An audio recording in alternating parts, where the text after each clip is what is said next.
Okay, so this is Frindle Chapter 1. Chapter 1, Nick. If you ask the kids and the teachers at Lincoln Elementary School to make 3 lists, all the really bad kids, all the really smart kids, and all the really good kids, Nick Allen would not be on any of them. Nick deserved a list all his own, and everyone knew it. Was Nick a troublemaker? Hard to say. One thing's for sure, Nick Allen had plenty of ideas, and he knew what to do with them. One time in 3rd grade, Nick decided to turn Miss Deaver's room into a tropical island. What kid in New Hampshire isn't ready for a little summer in February? So first, he got everyone to make small palm trees out of green and brown construction paper and tape them onto the corners of each desk. Miss Deaver had only been a teacher for about 6 months, and she was delighted. That's so cute. The next day, all the girls wore paper flowers in their hair, and all the boys wore sunglasses and beach hats. Miss Deaver clapped her hands and said, "It's so colorful."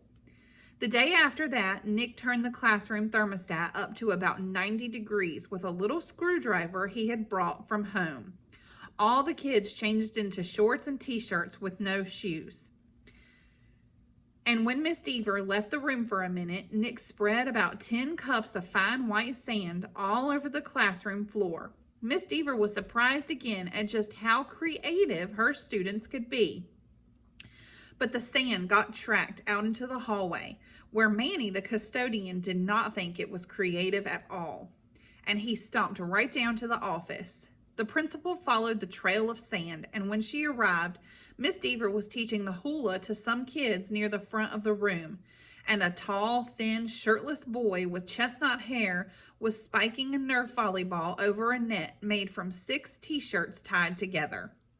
The 3rd grade trip to the South Seas ended suddenly. But that didn't stop Nick from trying to liven things up. Lincoln Elementary needed a good jolt once in a while, and Nick was just the guy to deliver it. About a year later, Nick made a great blackbird discovery. One night, he learned on a TV show that red-winged blackbirds give this high-pitched chirp when a hawk or some other danger comes near.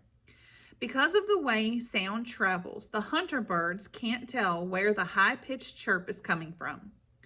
The next day, during silent reading, Nick glanced at his teacher, and he noticed that Mrs. Avery's nose was curved, kind of like the beak of a hawk. So Nick let out a high, squeaky blackbird peep. Mrs. Avery jerked her head up from her book and looked around. She couldn't tell who did it, so she just said shh to the whole class. A minute later, Nick did it again, louder. Peep! This time, there was little giggling from the class, but Mrs. Avery pretended not to hear the sound, and about 15 seconds later, she slowly stood up and walked to the back of the classroom. Without taking his eyes off of his book, and without moving at all, Nick put his heart and soul into the highest and most annoying chirp of all. Peep! Mrs. Avery pounced. "Janet Fisk, you stop that this instant." Janet, who was sitting 4 rows away from Nick, promptly turned white, then bright crimson. "But it wasn't me, honest." There was a catch in Janet's voice, as if she might cry. Mrs. Avery knew that she had made a mistake, and she apologized to Janet. "But someone is asking for big trouble," said Mrs. Avery, looking more like a hawk every second. Nick kept reading, and he didn't make a peep. At lunchtime, Nick talked to Janet. He felt bad that Mrs. Avery had pounced on her. Janet lived in Nick's neighborhood, and sometimes they played together. She was good at baseball, and she was better at soccer than most of the kids in the whole school, boys or girls. Nick said, "Hey, Janet, I'm sorry you got yelled at during reading. It was my fault. I was the one who made that sound." "You did?" said Janet. "But how come Mrs. Avery thought it was me?" So Nick told her about the blackbirds, and Janet thought it was pretty interesting. Then she tried making a peep or two, and Janet's chirps were even higher and squeakier than Nick's. She promised to keep everything a secret. For the rest of Nick's 4th grade year, at least once a week, Mrs. Avery heard a loud peep from somewhere in her classroom. Sometimes it was a high-pitched chirp, and sometimes it was a very high-pitched chirp.